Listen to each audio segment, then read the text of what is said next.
right, good evening. It is 6 o'clock, January 28, 2019, and it is time to call the informational special meeting of the Redevelopment Commission and the City Council to order.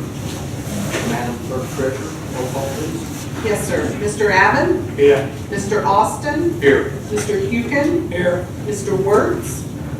Here. Mr. Eggers? Here. Mr. Blankenship? Here. Mr. Richards? Here. Ms. Ott? Here. Mr. Deppie? And Mr. Buning. Okay, Mr. Buning told me he would be late, so just so everybody knows that. Could we stand for the pledge, please? Pledge allegiance to the flag of the United States of America and to the republic for which it stands, one nation, under God, indivisible, with liberty and justice for all. All right. First, I want to kind of explain how this meeting come about. If everyone remembers, like FDC members, RDC members, City Council, last year we got together like one-on-one, or there was no quorum, by the way. We all got together and we kind of went over all the projects. It's quite time-consuming, so we figured it'd be quicker and easier for everybody to be on the same page and just do it all at once at one big meeting. So that's why this happened this way. So anyway, we'll just get right into it. We do not have any old business. I have some stuff to talk about later under other business. So we'll just go straight into new business. And Krista, if you don't mind, if you give us a little overview on the recap of the existing TIF districts, the allocation areas, and the integrated economic development area. Sure. So in a minute, I'm going to bring up some maps that show you we currently have several TIF districts. And when you hear that term, that's tax increment finance. A TIF district is set up for the base assessed value, and then that increment, as those property values increase, that increment is captured from those parcels specifically. There can be some confusion, I think, sometimes between the actual TIF area, which is also called an allocation area, which to me is a little bit backwards termed, and then the integrated economic development area. So in Franklin, we have these TIF districts or allocation areas, and then we have a larger area where those funds can be spent. So we have several TIF districts. First map that I want to show you shows the US 31 corridor. So these are all of the parcels that adjoin US 31. Tax increment is not captured from all of these parcels, but it can be spent here. There are two allocation areas, and those are shown here in yellow as an overlay. And so this is the Meyer US 31 and some of the adjoining parcels. And then further south, this is the Kroger area and some of those adjoining parcels. So this tax increment, which that current balance for those two allocation areas, have that amount, is close to $500,000 that has been collected over the last 2 years. So we're going to talk a little bit about amending that later, but I just wanted to give just kind of a basic overview of there are these TIF districts along US 31 and then the larger area in red where that increment can be spent. We also have,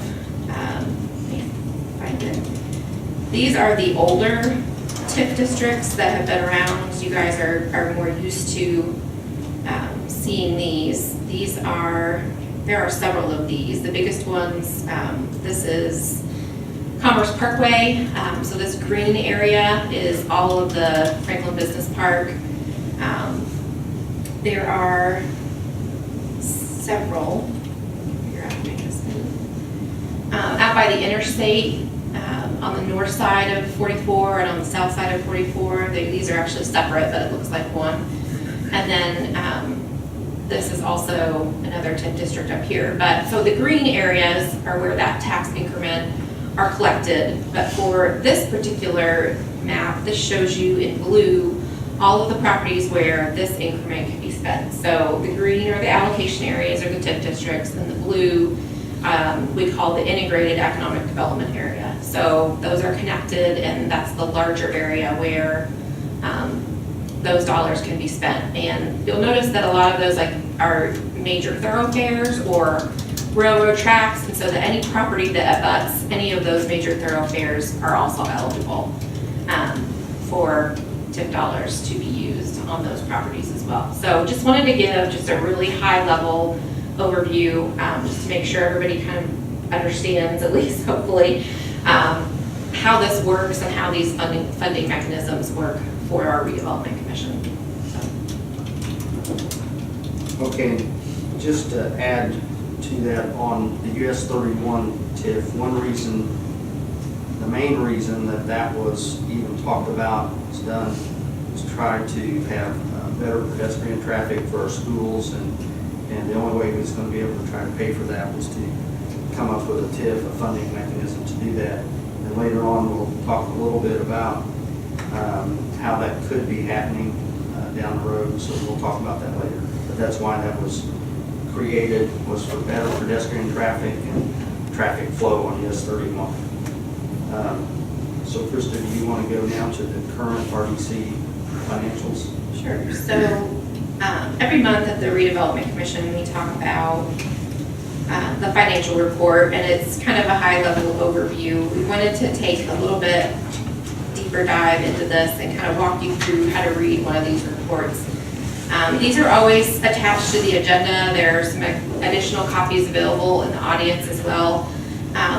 But just to give you kind of the rundown on this, we always start the year with our beginning balance, cash balance at the beginning of the year.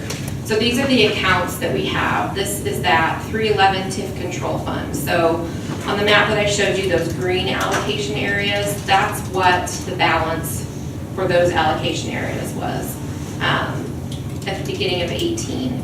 And then we have a capital fund, which used to just be the music land.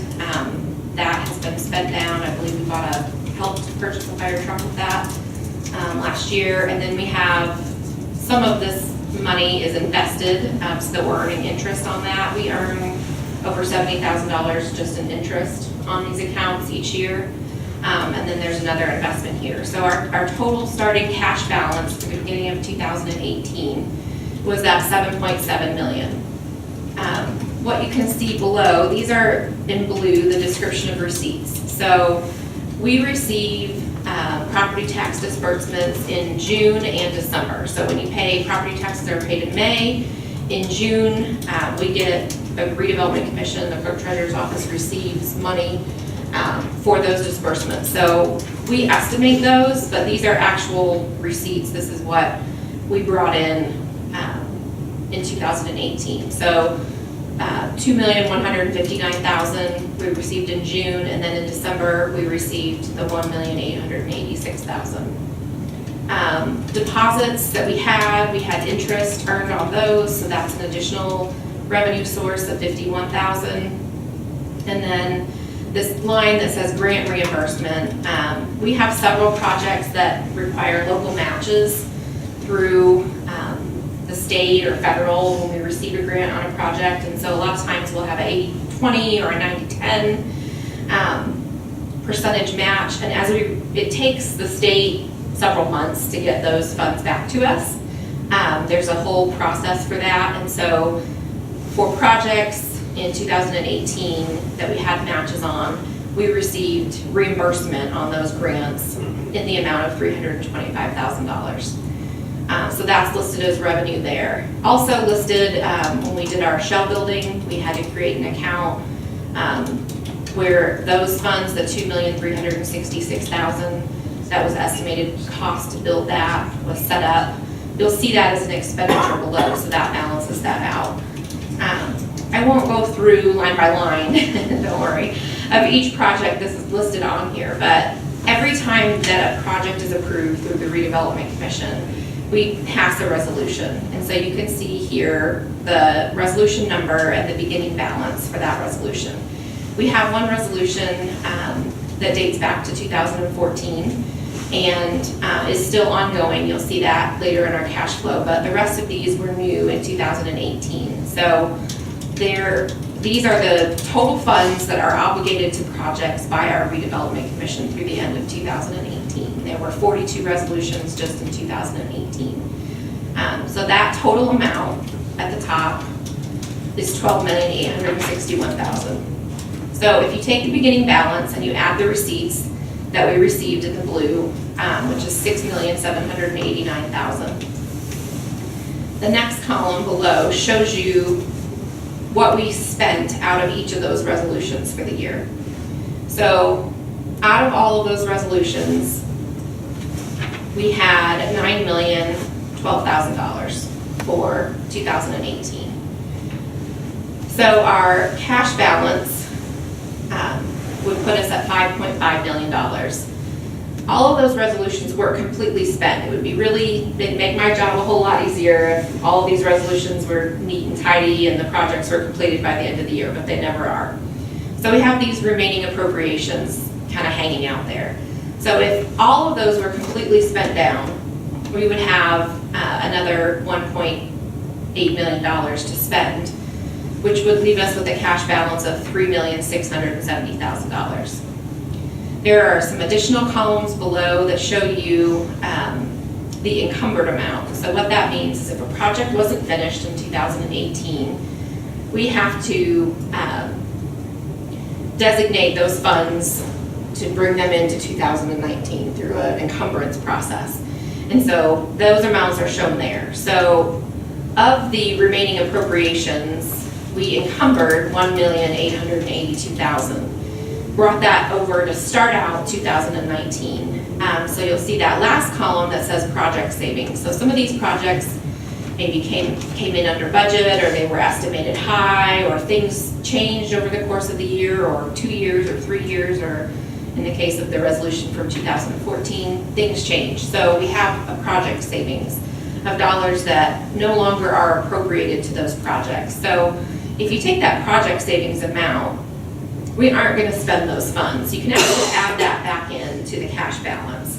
So instead of the $3.67 million, we actually have, and there's a separate sheet at each of your spots, has the beginning balances. I'll bring that up for the audience. It has what our actual balances are. It's this document that shows the actual cash balances at the end of the year. So again, those are the dollar amounts. So you would think that those would show like the financial report of 3.6 million, and it actually shows the 5.2 because of those project savings. So that's money that we have to spend on projects in the integrated area. There are other funds listed there, but those are designated for specific things. Those we can't appropriate funds out of those for various reasons. And so that cash balance amount of $5,295,000 is what we will start our January financial report with as our beginning cash balance. And then all of our appropriations that either got carried over from 2018 or we approve in 2019 will start to be listed on the January financial report for the Redevelopment Commission. So I know that I haven't ever taken that much time to explain that financial report at a Redevelopment Commission meeting because there are usually many other things on the agenda, but there is a lot that goes into that every month, and those balances are reported to me from the Clerk Treasurer's office. There's a lot of coordination to get all of those numbers updated every month so that you have an actual up-to-date picture of what our finances are at the Redevelopment Commission each month. And they do run, right now, obviously we're at the end of January, but we won't have those numbers until January is over, so it's always the month previous for that monthly meeting.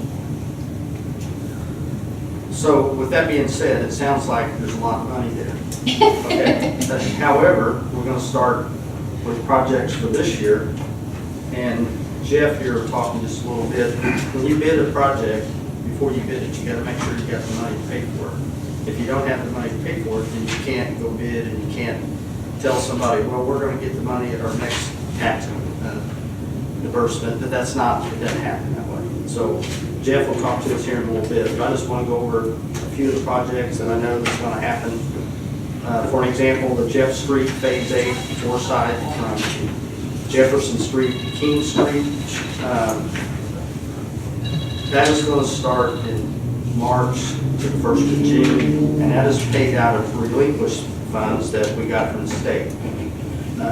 Jefferson Street Phase 9, that's King Street from Forsyth to Middleton, that's June to November. That's also a relinquishment of state funds. And then we have the Arvin Hurricane Eastview Roundabout. That is paid out of the RDC, and we're hoping that's going to be from April to July. I think that's 90 days, Trent. It's going to be open under traffic this time, so the truck route's not getting shut down again like it was last year. That was a nightmare, but it had to be done that way to get the school back, opened up for school buses in time.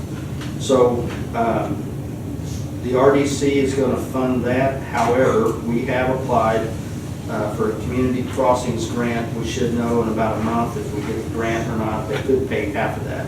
So that would be a good thing if that happens. But you can't always count on the grants. South Main Street parking lot.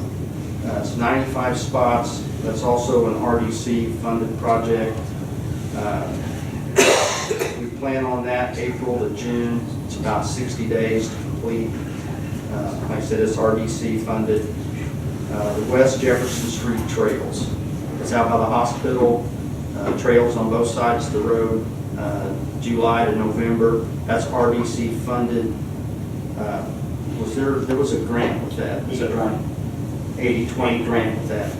So like Krista said, we have to put the grant money, we have the match, we have to pay all of it, then we get reimbursed, right? You pay your 20% for construction, but on the inspection, like you have to pay and get reimbursed. Every program is just a little bit different. Yeah, okay. So then, our regular 1.5 million street and alley paving projects that we try to do every year, March to September, that's paid out of NVH, LRH, community crossings, and Board of Works funds. And then also this year, we're moving our city court. I think everybody knows that, and that's about a $1 million project when we move our city court with, that is supposed to be done. It's looking like probably sometime in August. We were shooting for July, but we're kind of a month behind on that project right at the moment. Those funds will come out of Cumulative Capital Development Fund, the CCD fund. So that doesn't come out of RDC, that's funded off the city funds. Then we're going to rebuild facade at the Fichette Eye Care Center. That's an RDC project. That'll be this summer. And then we got tear down and clean up Franklin Record, Baskin Logan properties. That is May through November. And we'll talk about this in a little bit. It all depends on how we fund that. That's where the amphitheater, you've seen in the paper that we're advertising. We'll talk about how we're going to fund that in a little bit, and Jeff will touch on that, Jeff Peters. If we do it with a bond, when we do the US 31 project, that we'll talk about here in just a little bit, and roll that all into one, then we can get it done a little bit sooner. So the engineering of the amphitheater this summer, and then another project that we have that we all got to be thinking about is we're going to replace some contaminated soil, a sewer, and a street on Forsyth Street from Hamilton to the creek. That's this summer, and all that's going to be paid from Amphenol, the company that's the responsible company is the one that's going to be paying the bill on that. But it is going to play into the timing of bypasses, detours, and that sort of stuff. So there'll have to be some pretty good discussions on that. So Krista, that's kind of the projects that I have that I know that's out there. There's other projects that we got to pay money on from like the South Main Street job. We have to spend money on that. That's going to be done in 2020, and funds have to come out of that this year. So I guess where I'm going with this is the same thing Jeff and I have talked Jeff Peters here, financial advisor for the city.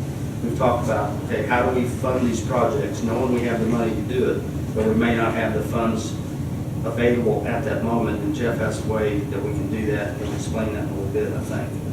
So, do we want to go there now, before we move on?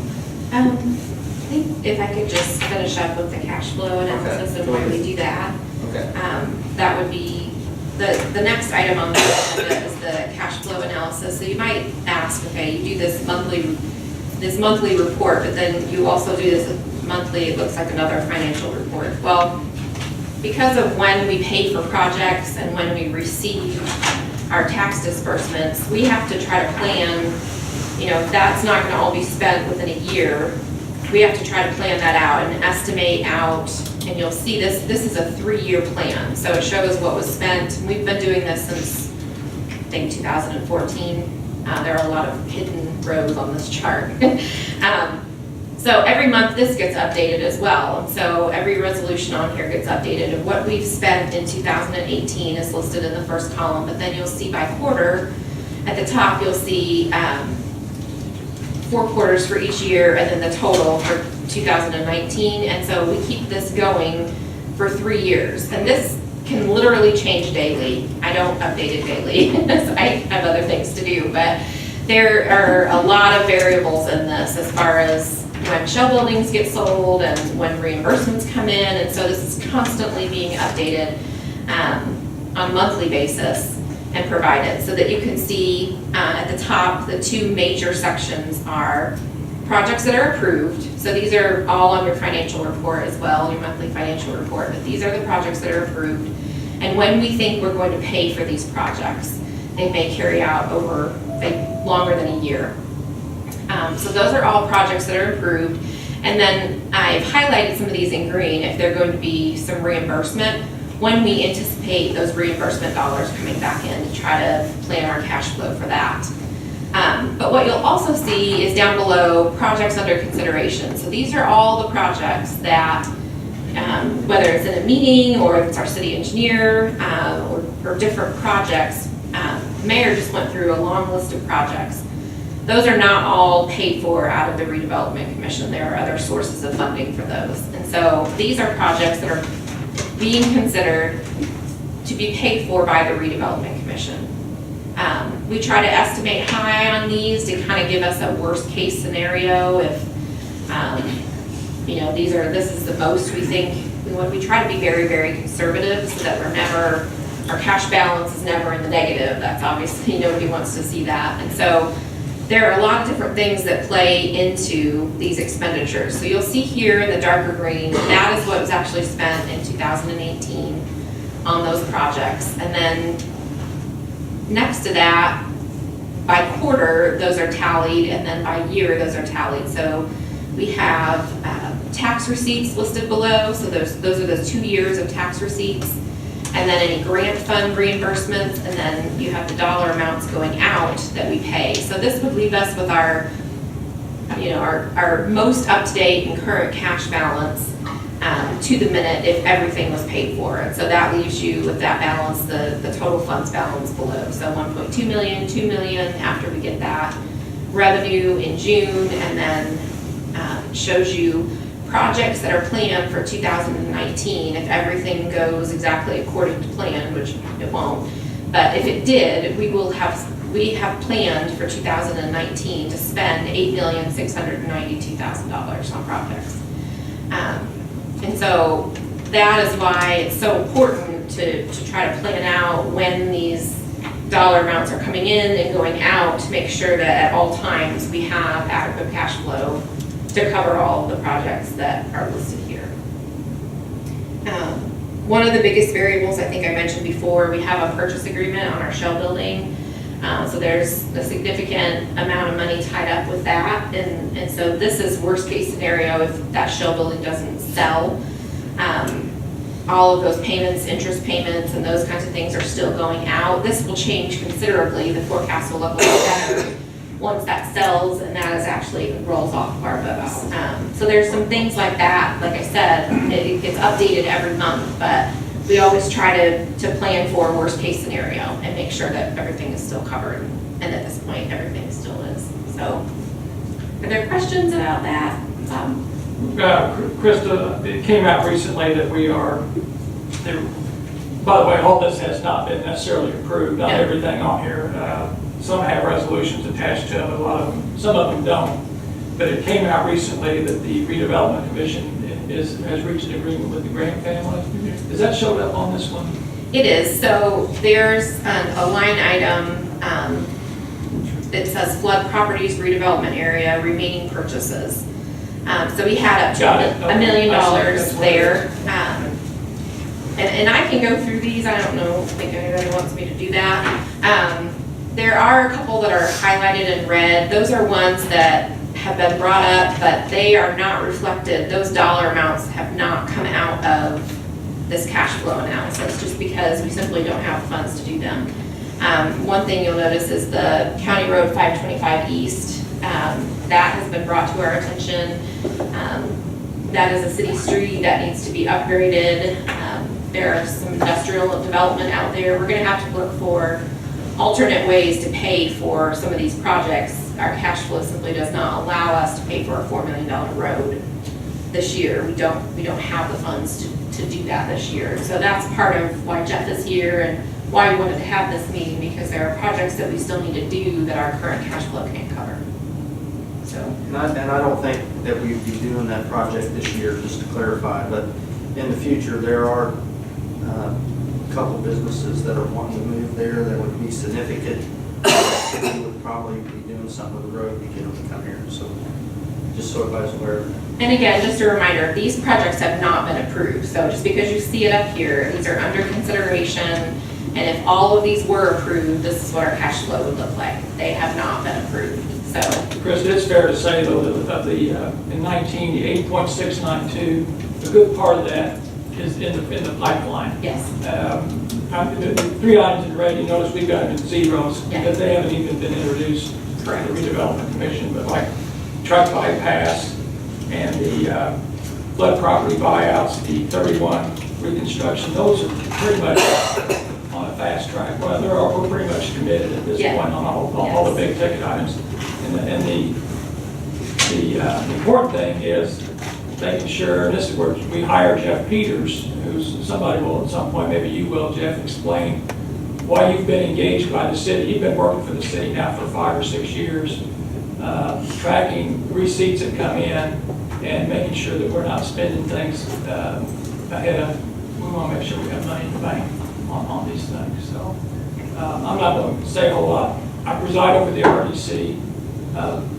My role is making sure that one of the things I want to see us do, and we're doing it this evening, is really just lay it out. Here's everything that's either been talked about or we're committed to. So it's just laid open, and so there's no,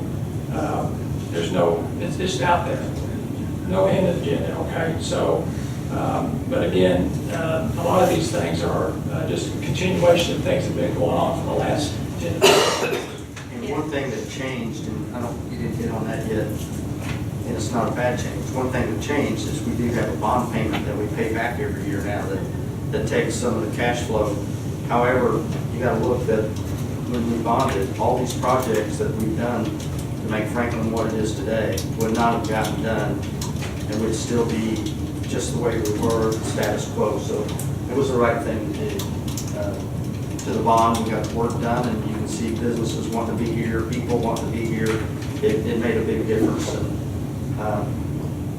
but it did change a few things. Yeah, I mean, it had a big impact. You'll see here the TIF bond debt service. So in 2015, we approved a $15 million bond. We had 3 years to spend it. So we had 3 years to spend $15 million. And once those 3 years was up, which it was, we have, it's kind of like a mortgage. Once you make your draws, you have to start paying it back. So every year, we have to pay back $1,353,737 on that bond. So from that revenue that we receive each year, about $4 million, we were used to being able to spend all of that on projects. Now we have that debt service payment every year that comes out of that automatically. So that's a reduced amount that we have to spend cash on projects.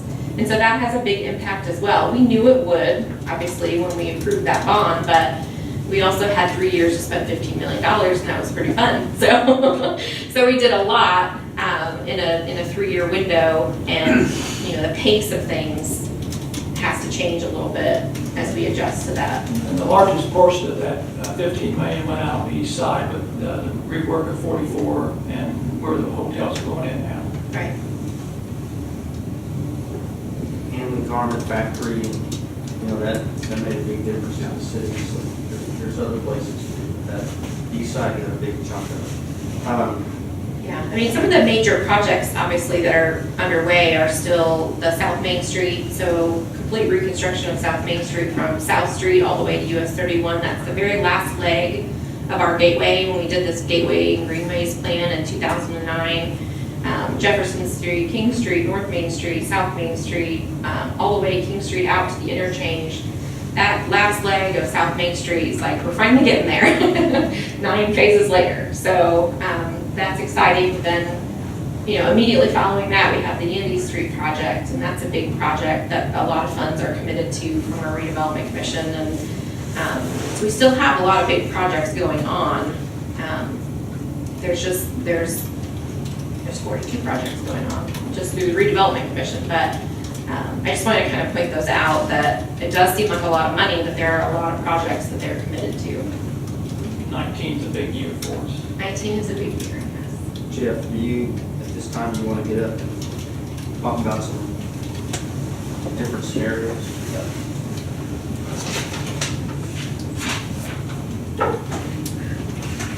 Thank you all for the opportunity to be here. I'm Jeff Peters with Peters Municipal Consultants, and as Bob said, for the last 5 or 6 years, we've served as the financial advisors to the city, the Redevelopment Commission, and the sewage utility. And in a lot of communities, just like yours, those are very interconnected.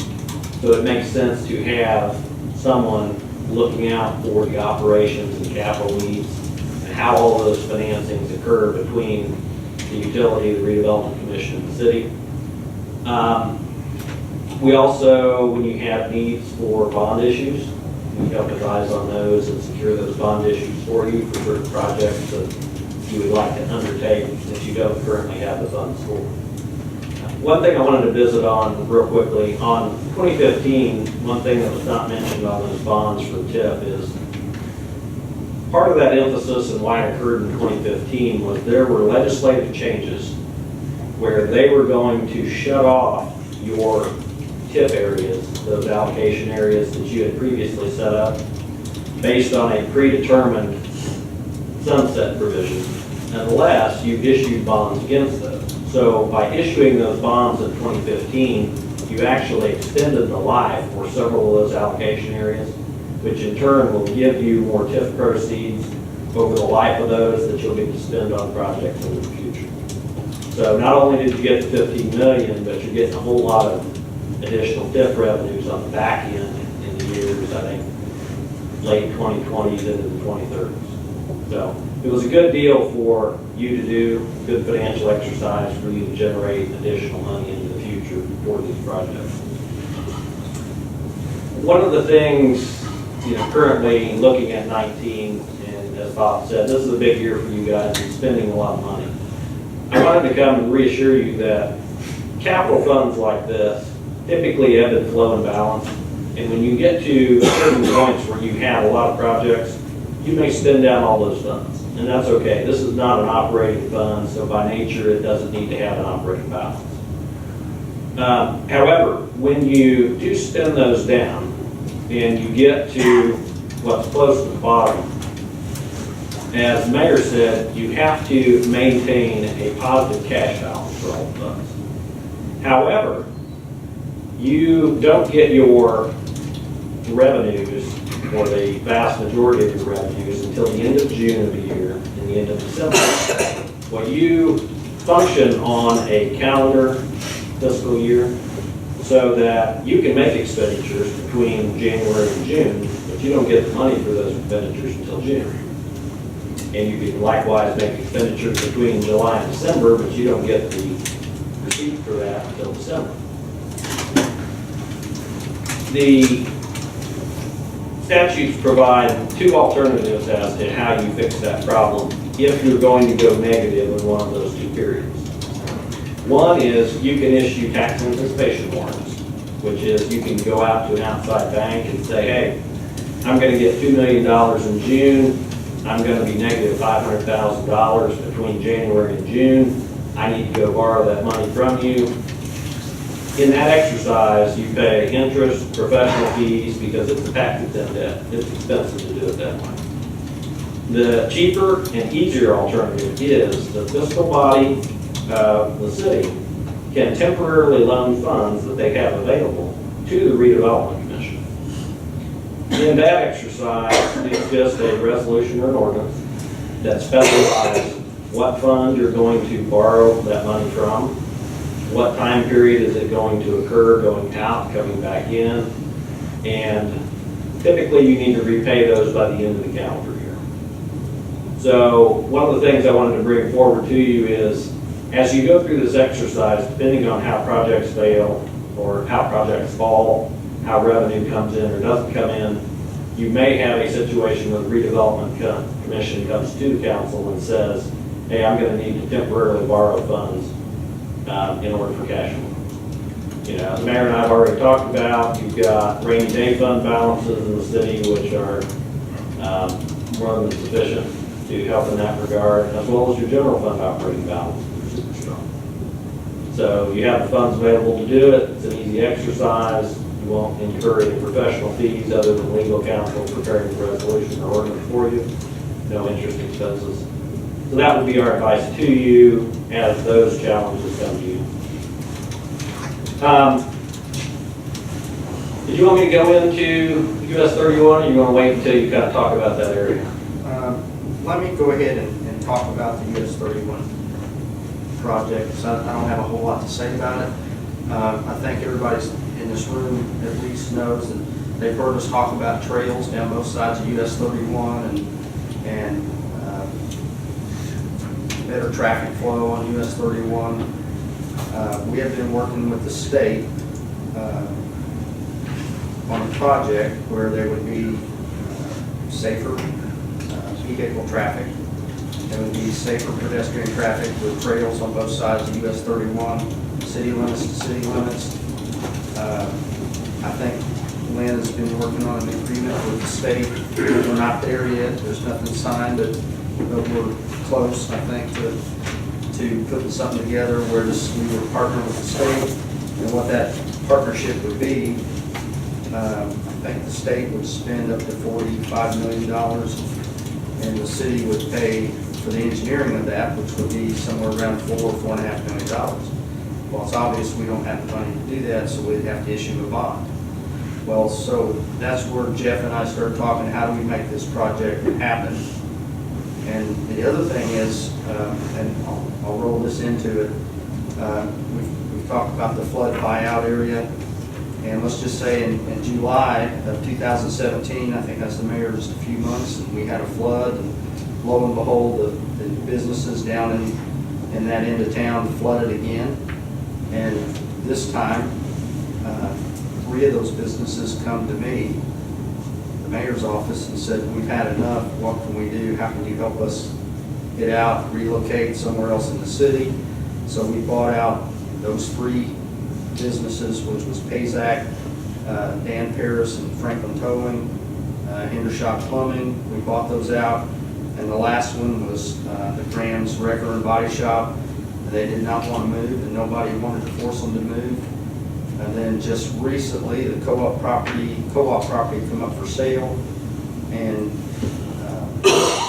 Rams looked at it. They were excited about buying that, and so we come to an agreement. We spoke at the last RDC meeting. I introduced it that we would be purchasing Grams. I think Rob is working on an economic development agreement on that right now. And when that happens, we're looking at what do you do with that property? Well, with that property there, it can be a nice trails, park area, amphitheater. It could be something used in the community.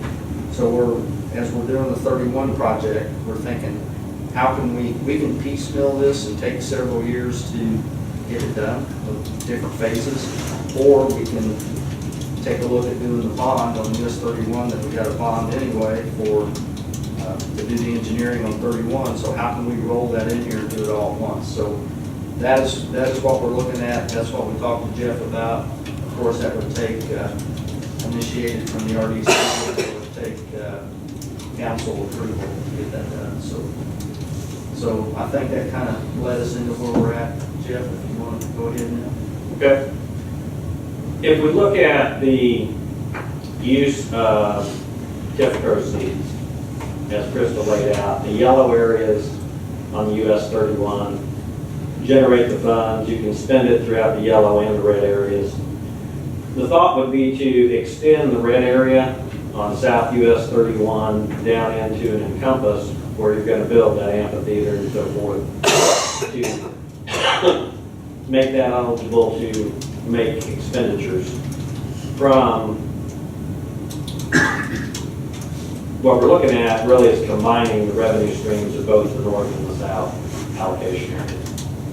As Krista said, the last 2 years you've collected about $500,000 into there, but that was as these things were being built, the Meijer, the Kroger, the ancillary retail on both sides of those. However, based on what is currently there in its completed state for pay 2019, we should see revenues in excess of $800,000 for the year. So you have the ability to leverage those funds going forward. The life of the TIF district is 25 years from the first issuance of debt. So you could potentially do a bond issue for up to 25 years and leverage the vast majority of that current revenue stream. Now, there are other properties that are within that allocation area that haven't yet to develop, but should soon. When we issue bonds, we can only look at either what we have standing there, or if we can get a good idea of something that's been permitted that is going to actually occur. Because one of the things, when we sell those bonds out to market, we need to have good security. Standing building with paying taxes, perfect security. Something that's betting on the come, you can't do that very well.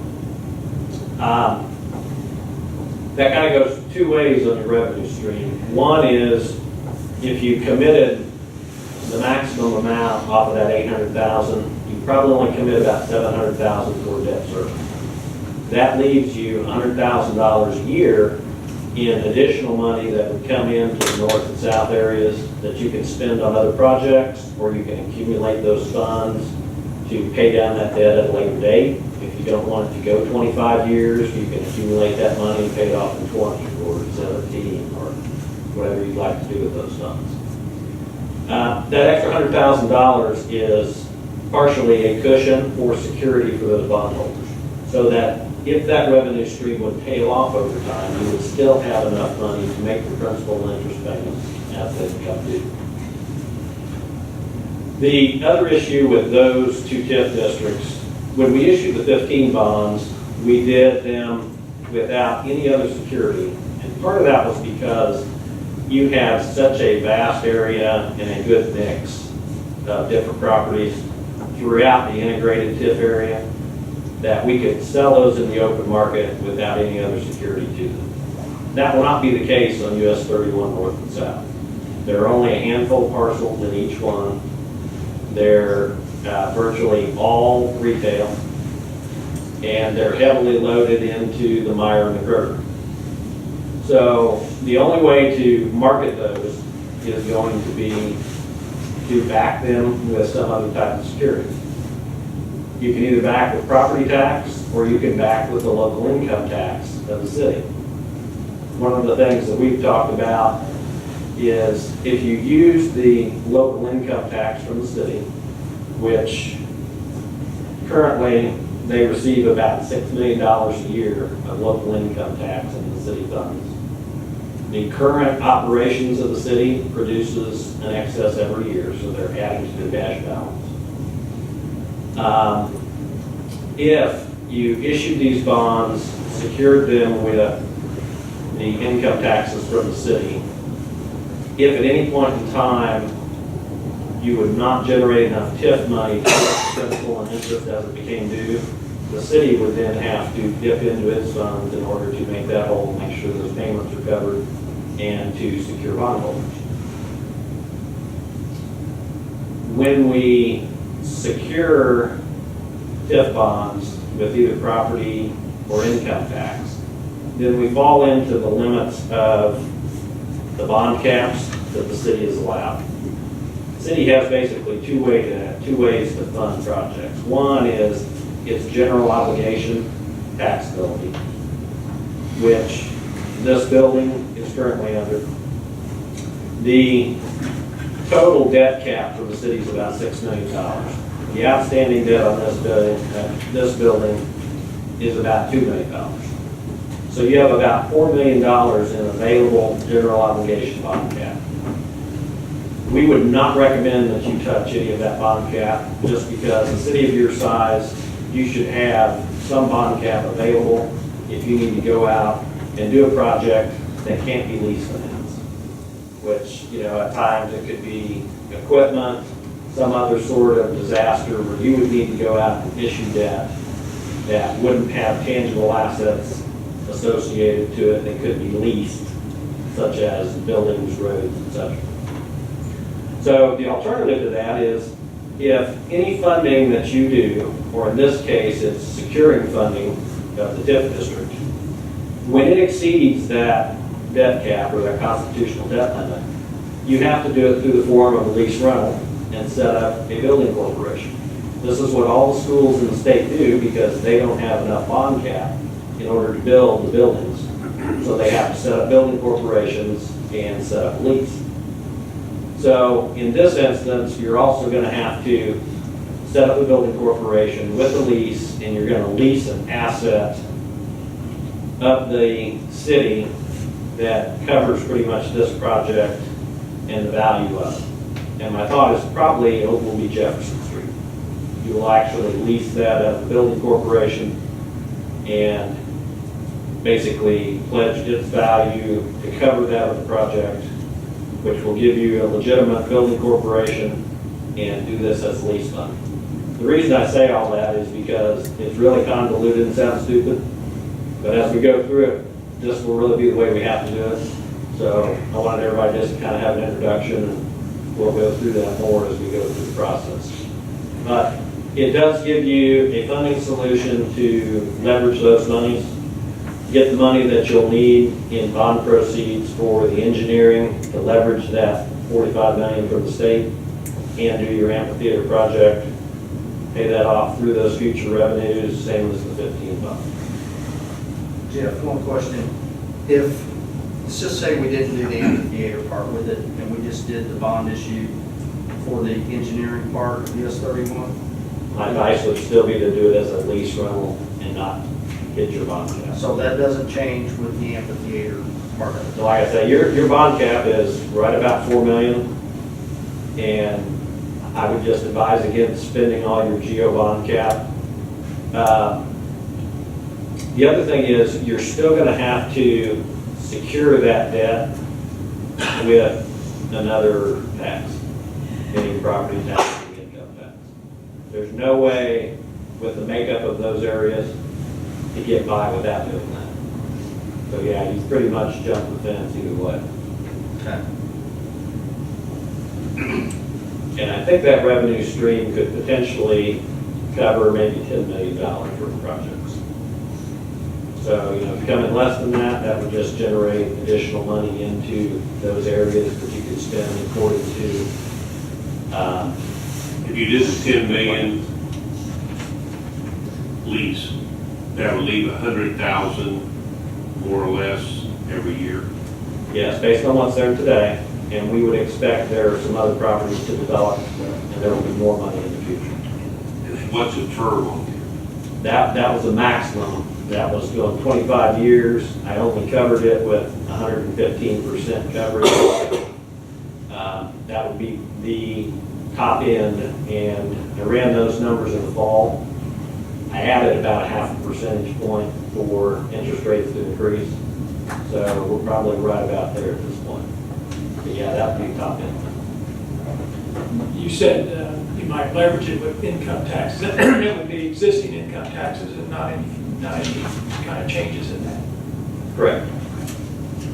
And they would just take the security of the annual distribution that goes to the city as the security. I mean, the alternative to that is either not getting the issue at all or we're paying a much higher rate or both. Well, I don't think we can get it sold without security. And is that term, would that term to spend those funds be similar to the one that we did in 2015? Yeah, it would be, you Three-year can term? spend it within 3 years so that you don't have any arbitrage issues. it's fair to say that anybody that has a question can ask Jeff. Sure.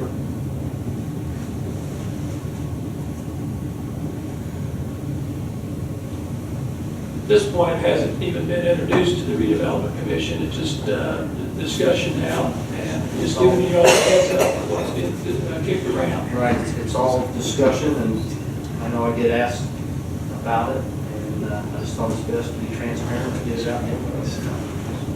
Mr. Hukin, if I might add, the state is absolutely going to do 31. And certainly you all are the decision makers, but they will do 31. Quite frankly, it's becoming a safety question.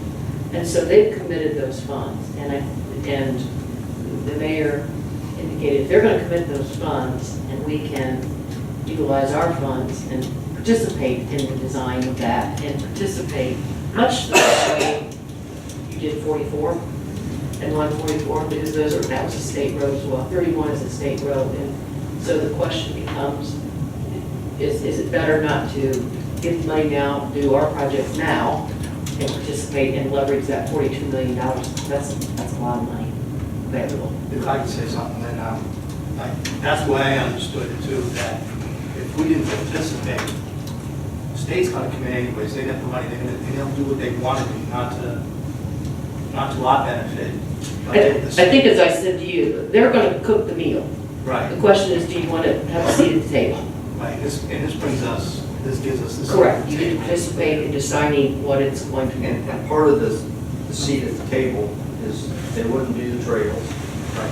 And there's another part of that, our north end has some flooding issues, and there's a pipe under the Canary ditch going into 31. They're also going to make that pipe bigger, so stop some of that flooding. I know, David, you asked me about that when you first got on city council, how we fix some of that.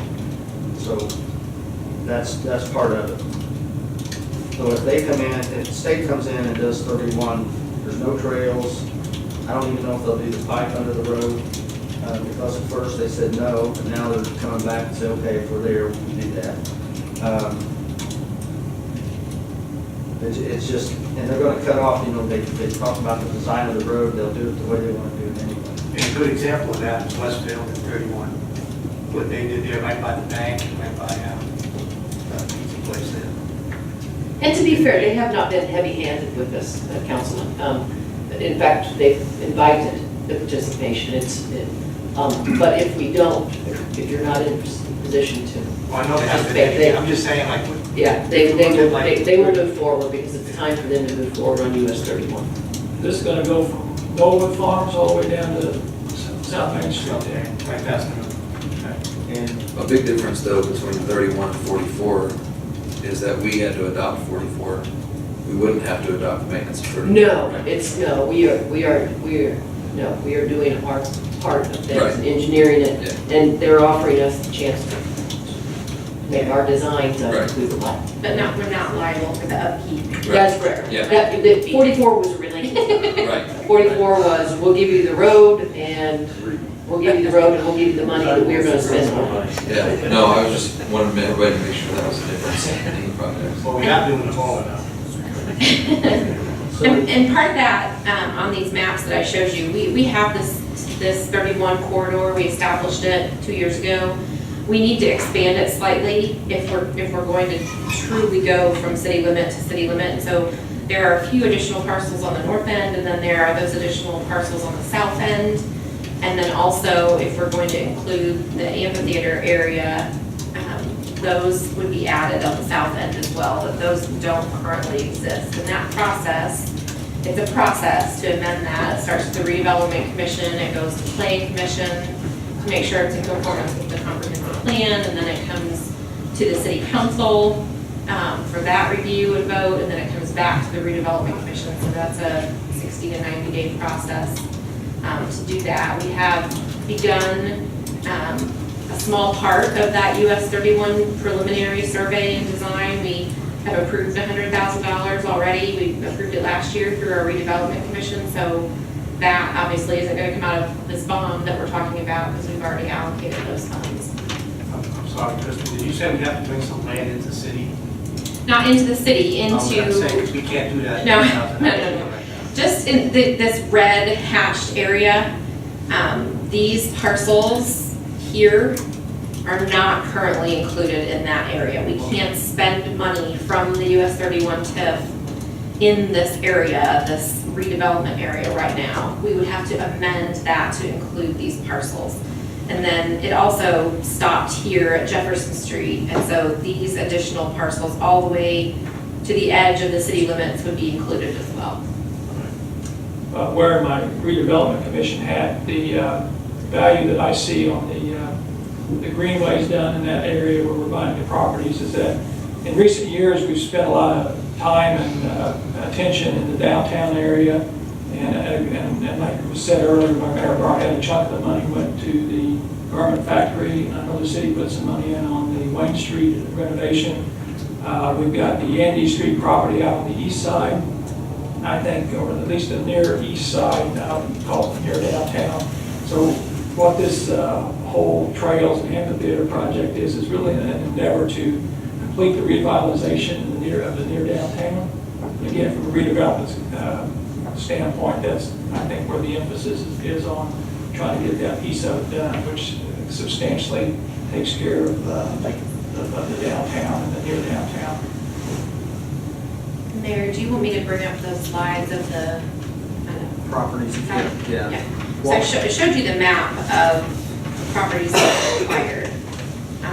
But did you want to see, these are, that are either currently have been acquired, or there's, a couple generations are included in there that are, we're trying to get those acquired. If all of these are acquired, it's a total of 14.5 acres. That is all floodway. But then we have some conceptual designs. If you want me to bring those up, I can, to show what Why don't you bring them up, and I will let you know that we don't know the exact cost of the amphitheater yet. We're working through that. Obviously, we need to know that before we start talking our bond. And we don't know the exact cost of the engineering yet. And Trent Newport, his firm, I think, is the firm that's going to do the engineering. They've already started with the first part of it, Crossroads Engineering. We will get that, I think, in the next few weeks. I hope we can kind of come up with a plan of what, an estimate of what everything's going to cost. The other thing that after we're talking with Grants, the sale barn has come back to me, and we're talking to them right now, and we'll probably have something for the redevelopment commission the next meeting on the sale barn. But one thing that I want to keep telling people is we didn't force anybody to sell anything. They come wanting to sell. And I know before, when we were talking years ago, talking about trying to get these properties, it was like trying to force people out of business. We didn't do that, so I feel good about that. And it's like, everybody knows Scott for years. Scott Graham said, I'm not moving, I'm not leaving, and then he come to me and said, hey, we found a place that we might work for us. So I thought it was the last opportunity to acquire that property and move forward with everything we got. And their current buildings are located right here where the amphitheater is shown. And then this, you mentioned the sale barn, that's this this building right here. So those parcels that were highlighted on the map in yellow, that's this area. Ultimately, this is gonna be under the responsibility of Chip and the Parks Department. Yeah, so what I envision, unless somebody tells me different, what I envision with the sale barn is cleaning it up and using that for storage for Discover Downtown Franklin and the Parks Department to have a maintenance building for taking care of this area. Mayor, going back, you'd mentioned that the state's going to do the 31 project regardless. And I think when we look at the meal at the table that was brought up, that's going to be a $4.6 million meal, right? Right. So, to move forward with the project, I get that, with or without our sitting down at the table, so to speak.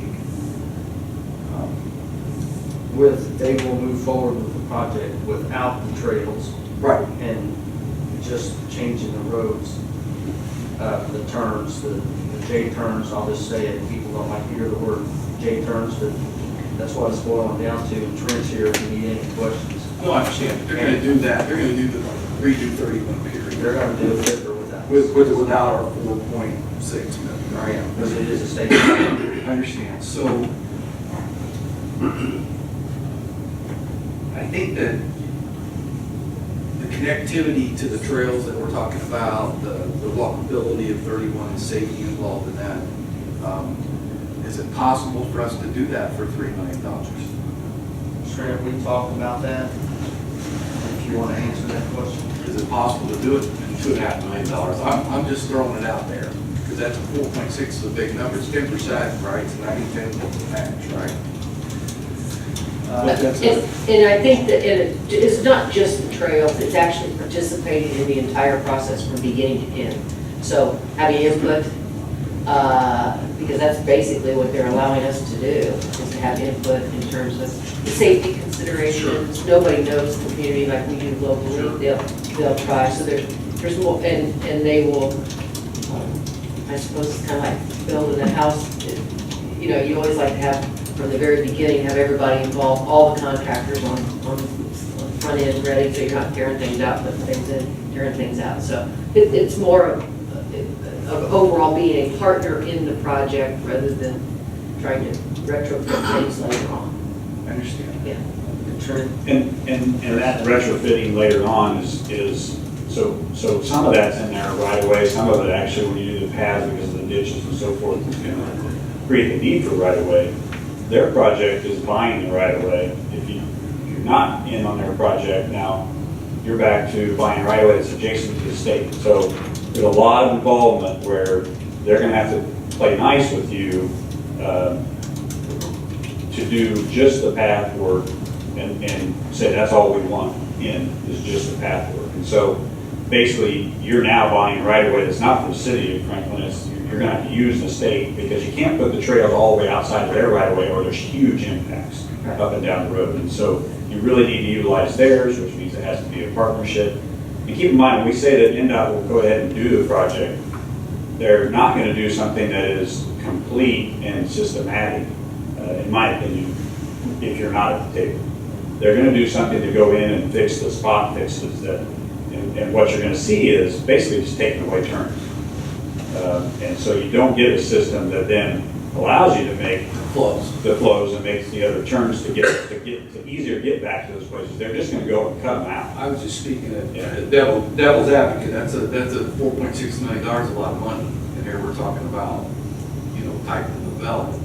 It is, and we've actually done some preliminary looking at the trails by themselves and the right of way. I just wanted to mention that. The right of way and the trails by themselves, like you said, is probably not that much different in what your investment would be just to do that. And yet what then is going to happen is the state's going to come in and do a piecemeal work on some of the really bad intersections. They've actually got a couple of those already programmed, where they would just cut off the left turns. I understand. So, but yeah, your point is right. You could go in, but you would have to work with them, and they'd have to be wanting to work with you to do that because you're going to be utilizing their right of way, so they permit anything that's in their right of way. Trent, I think when you and I talked about that before, because I even said, why don't we just do it ourselves, don't worry about the state.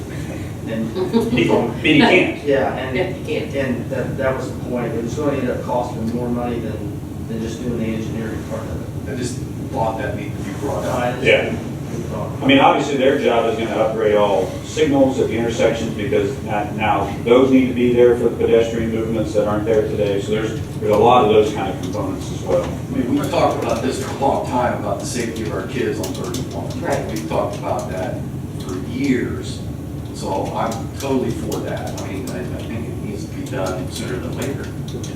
And Councilman Austin, I would also share that some of the feedback that I've heard from working on these various projects is that our citizens don't really care who's doing the project. They just want to know, well, why is it being all done at the same time?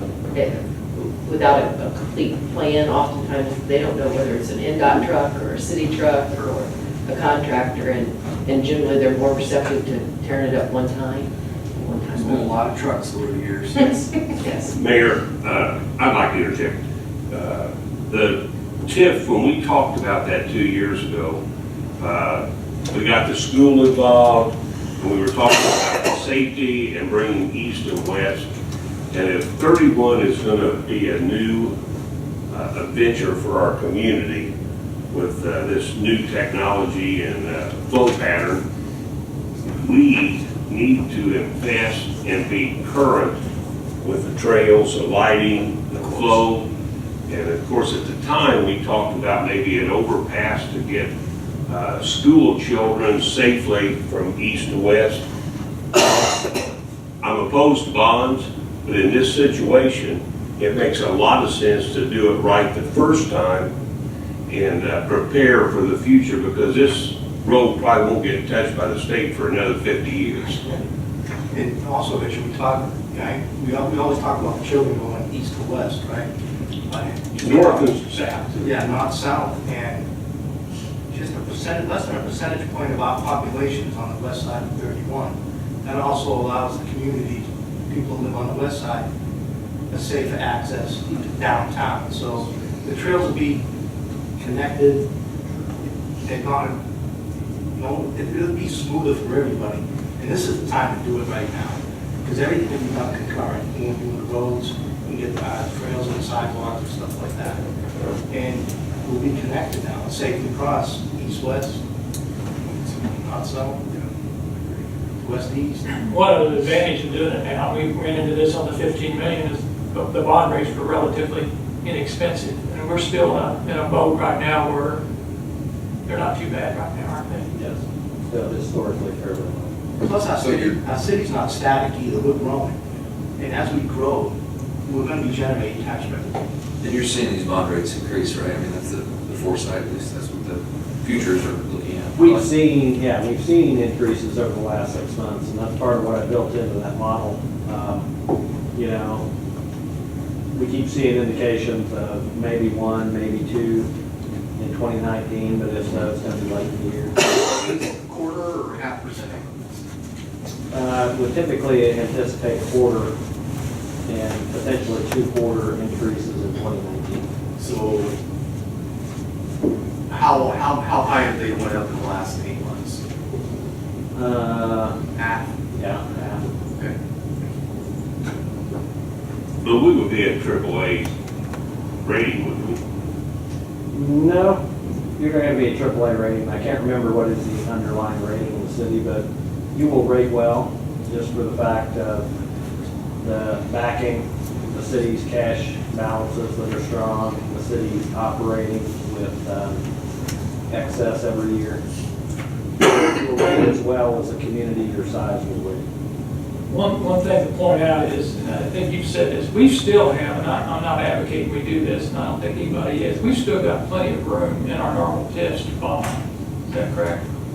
Well, not with the projects you've got up there now. I mean, over and above the 15 million issue out of that. Not with the projects you've got. So you would have to scale back those projects if you want to bond for it. A lot of the projects we have are things that we've, like Krista has mentioned, northwest, the east-west bypass, all that stuff, and then, of course, the bypasses. And we had expected some of the bypasses to be funded through grant money, but that didn't come about. So we're, redevelopment commission money's paying for some of those. But- Yeah, the truck route bypasses, we did one in 18, one scheduled for 19. We have to wait a year. We aren't going to be able to do anything in 2020. We'll do one in 2021 and one in 2022 if we fund those 100%. We're always trying, and Mark Richards, who wasn't able to be here tonight, I mean, in Trent, I mean, everyone's always trying to find money through other sources to pay for these projects. But again, this is worst case scenario. If it's 100% locally funded, this is what it's going to look like. And the one that's scheduled for this year, like I said earlier, we did apply for the community crossings grant for it. Does that mean we're going to get it, that we apply? We might. We actually had a more aggressive timetable as far as getting those roundabouts done, but we got back, like Krista said, we backed off of that because it's coming out of the, our funds and not grant money. Anybody else have any questions for Jeff or Trent? I might just add one thing is that there's a lot of numbers and stuff, and I've been on the redevelopment commission going on about 11 or 12 years now, and we've got a high level of sophistication of how we do this. I'll give a lot of credit to Krista. I think Rob Henderson was involved in a lot of that. Jay Gold spent a lot of his time putting this together, and that's when we engaged, I think the Rob Henderson suggested, that's when we engaged Jeff Peters. And Jeff has the ability to forecast when a building's built, upgraded or something, we can predict revenues, and it brings in a high level of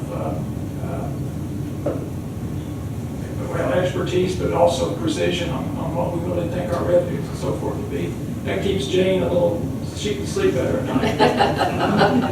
But I know, Krista, you keep this up, and I know you work with Jeff on that. On a monthly basis, but behind the scenes, Jeff's always checking for us, are the correct parcels included? I mean, he's double checking the county's work to make sure tax abatements are, accounted for and they roll off in the correct percentages. I mean, there's a lot of behind the scenes.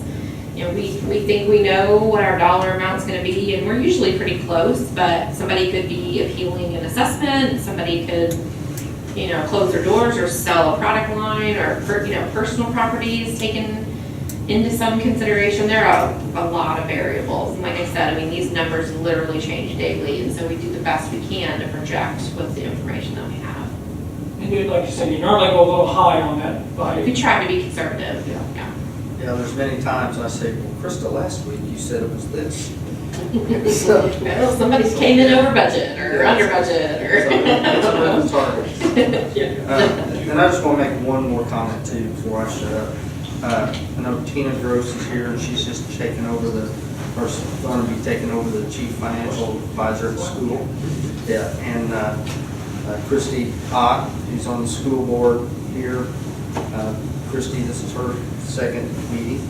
But anyway, I will say that our school corporation and the city of Franklin has worked together on TIF areas. I know there's some schools that they're against any kind of TIF and want to fight it all the way, but if you look how we've spent some of our funds is out of the area that we can draw funds, that actually adds to assessed values, which helps the school in the long run bring in revenue. So we've worked real good together with the schools, and it's been a good adventure. So looking forward to working with you. Okay, any other questions about TIF or 31 or any of that before we move on? Not hearing anyone. Next item is consideration of the joint resolution in support of the U.S. EPA community-wide brownfield assessment grant application. Krista, do you want to? Yes, so this is a joint resolution. This is kind of one of the first steps in this amphitheater redevelopment area, but it is community-wide. And so there is a program. We will continue to look for these types of funding sources, and there are many that we'll apply for. This is one that we can apply with no match requirement to the U.S. EPA This would give us funding to connect to collect data, environmental data, whether that's a phase 1, which is basically the background data, or if it recommends a phase 2. So a lot of these properties in this flood redevelopment area, amphitheater area, have had phase 1s, they warrant a phase 2. So soil sampling and those kinds of things. This program would pay for us to hire a consultant to do all of those things. And so we're requesting your permission this evening to apply for that grant. There's no guarantee that we'll receive it. We did receive one back in 2003. So this is an additional request. We've applied for this grant the last 3 years as a joint coalition with Whiteland and Greenwood. We haven't been funded. This year, we're approaching it a little bit differently to try to hopefully get that funding. So this is just a Franklin-only grant application. It is due on January 31st, and so that's why it's on your agenda for tonight. So we just wanted to bring this to your attention that we would be applying for this with your permission, and hopefully we'll get some good news there. But I'm happy to answer as many questions about that program as I can. We are working with some environmental consultants on this, and so I'm by no means the expert on environmental. Maybe we can get Sandra Chapman to sign it.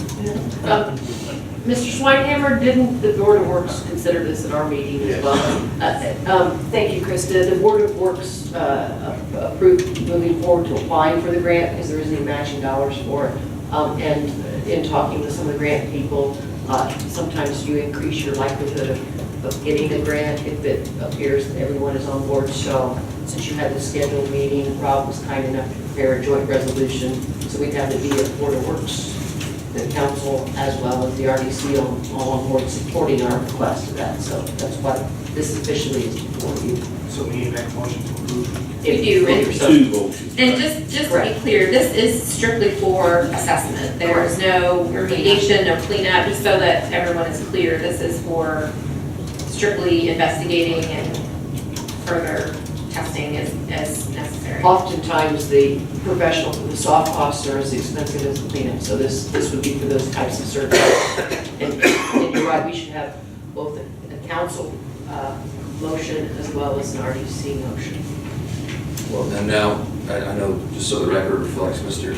Boone came, and now